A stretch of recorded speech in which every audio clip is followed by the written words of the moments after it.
Hello everyone, again, and welcome to the forest. In this video, I would like to add on to the last video, remind everyone to not overlook the many natural things that are growing as food, that are probably also in your area. In this ground cover right here, we planted this years ago, and it's doing really well this year. This is chamomile. Petalless chamomile.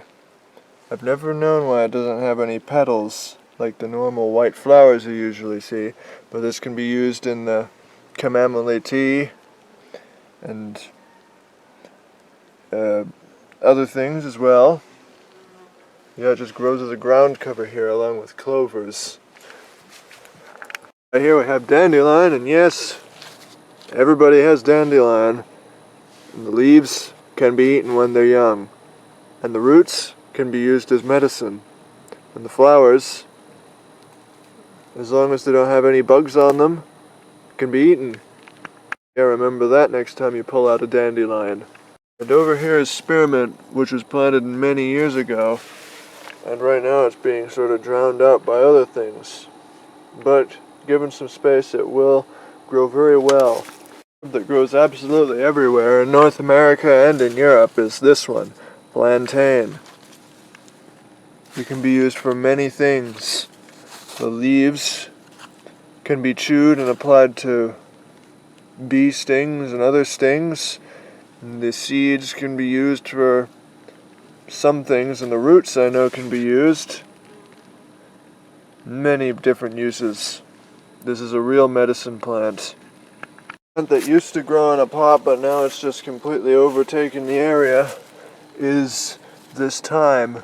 It used to be domesticated thyme, but then it turned wild, as in the leaves look completely different, but it's adapted to this climate.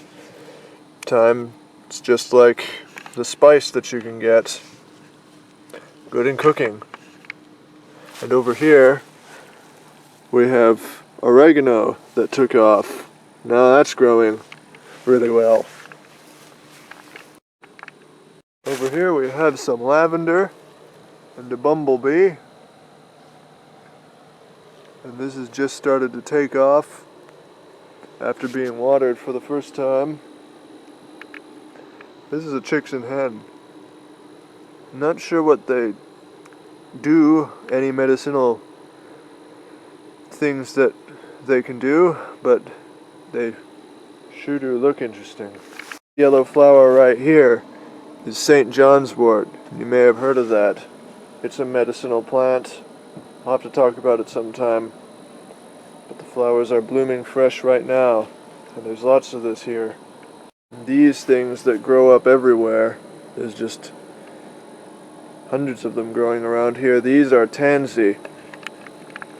They turn into these yellow button flowers, and they can be used medicinally, though you'd have to be an expert, because they could be toxic if you use too much. But used in small amounts, the leaves are very fragrant and could be used as a spice in foods. That's a very minty smell, but sort of savory, hard to describe. Then over here we've got these strange things that turn into purple thistle-like flowers. They're terrible, they're invasive, but even these can be medicinal. The roots are medicinal in some way, I've heard. And over here we have probably a more famously known medicinal herb, the yarrow flower.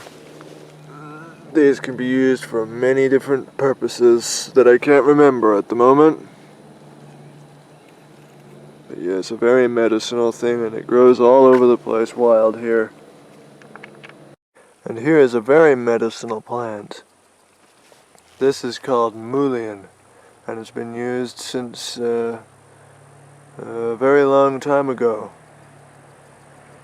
It's very good for lungs. Any lung thing can be cured with the leaves and the flowers. In fact, there's been tellings of people inhaling lead paint, and so they had this tea made with these leaves, and they had to cough a lot afterwards, but they hacked up all of the paint that they breathed in. So yeah, very good plant to have. Easy to grow too, if it doesn't grow wild. Of course, we can't really forget pine needles now, can we? Those can be made into a tea. Very high in vitamin C and other things too. And the sap can be used for stuff, I think, to make tar. Yeah. Very useful these plants are. Another famous plant that grows here is the Oregon grape. It grows these small blue berries that, well, most of them are bigger than that, but I can't seem to find any full-size berries right here. But they have these jagged leaves, and the berries are extremely bitter, but perfectly edible. If you sweeten them enough, they could be used in a jam. And the root of this plant is extremely yellow and very medicinal. As for what type of things all these can be used for, I'd have to go into more detail in another video, but that's the basic things that grow here, to remind everyone that you don't always need to grow things in order to get food. Sometimes you can find food and medicine just lying around. Say hello to Snoopy. Alright, that was just a quick bonus video. And so, until I see you next time, stay simple.